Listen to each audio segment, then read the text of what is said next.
Hello and welcome to this James the Bike Guy, where today we're taking a look at a bike that might be just as hot as its hot pink paint job.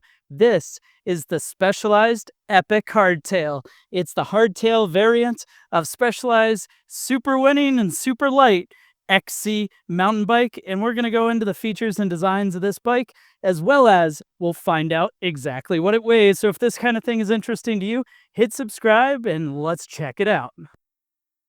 All right, talking Specialized Epic Hardtail.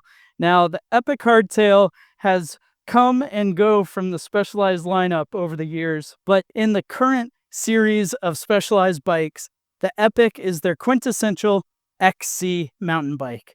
So they have two versions. They've got the Evo and the World Cup in their full suspension variants, and then they have this one frame model, the Epic Hardtail, in their hardtail lineup.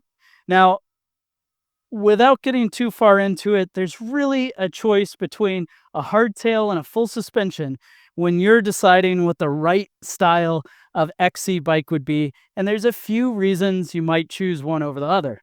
Now, this being the hardtail version, generally you might be attracted to this bike because it's super lightweight. It's going to be much lighter than even the most light full suspension variants, and that's because there's a lot less complication in the rear end without having to have the suspension added to the bike. With that, you also have lower cost both at the purchase price and during ownership.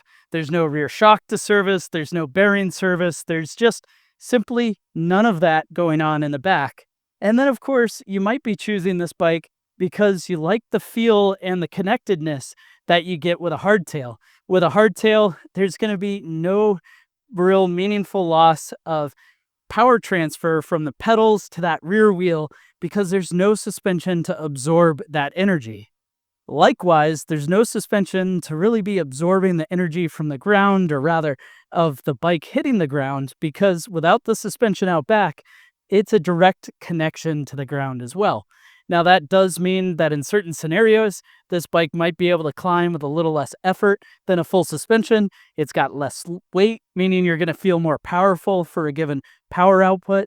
But it also means that it makes the bike slightly more skittish as far as how it handles, because the rear wheel isn't going to be able to conform to the ground in the same way that a full suspension can. Now, you might choose a full suspension for basically the opposite reasons of what we have here, for the most technological, advanced version of the bike, to be able to get the most handling and performance out of said bike. And, well, if you're racing on the main stage, it depends what style of trail you're on, where there's this sort of trade-off between hardtail and full suspension. In many ways, it reminds me of kind of that calculated trade-off between an aero bike and a lightweight climbing bike. With enough uphill and enough smooth trail, you might be better off on a hardtail. But when it starts to get a bit more rough or maybe more technical, well, that's often where you cross over to the full suspension. The other thing to note is with a hardtail like this, it can make for a great adventure bike. Let's say you were wanting a lightweight bike to go do a long ride. You're going to do a epic ride, pun intended, and you want something that's going to be as light as possible, be able to carry you along, and maybe even have some road sections, but you're not wanting to do it on a gravel bike. That's where this will come in. Now, this being the comp version means that it is spec'd really, really darn nicely. In fact, even though this isn't a top tier bike, it feels like it. You've got these level BRZ brakes. These are going to be 4-piston calipers on the front and the rear. They have that new lever shape that's close to the handlebar, makes for a really nice position for your hands, really tight, and gets the brake levers out of the way in case of a crash. The other neat thing is, that's right, this is wireless shifting. So this is the new SRAM GX AXS pod. So up to harder gear, down to an easier gear, and out back, we're operating through the SRAM GX AXS rear derailleur. AXS, or AXS, is the nomenclature for their wireless shifting derailleur. That means out back, we've got our battery that's able to come out of this derailleur. It shifts all entirely wirelessly, which is pretty neat to see. runs through the SRAM UDH derailleur hanger. You see how the derailleur mounts on both sides? That makes for a really stiff connection to the frame. Super, super crisp shifting. You do have a clutch on this derailleur, which means that the cage isn't going to slide forward, making it nice and taut. You're not going to get that kind of rattly noise that you used to get out of hardtails. Pretty sweet to see.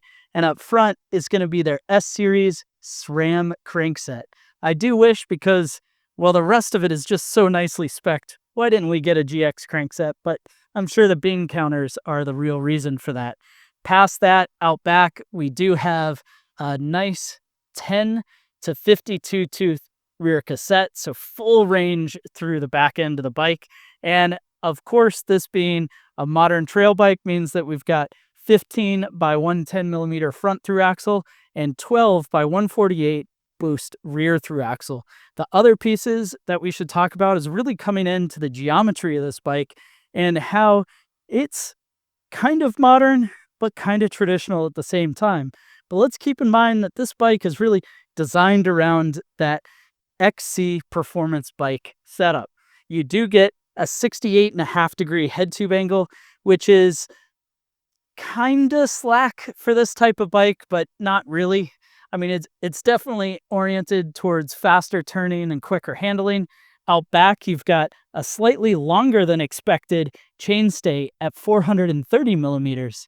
And interestingly, that means that the front center of this bike is going to be relatively long, but a reach on a size medium matches the rear chainstay at 430 millimeters as well.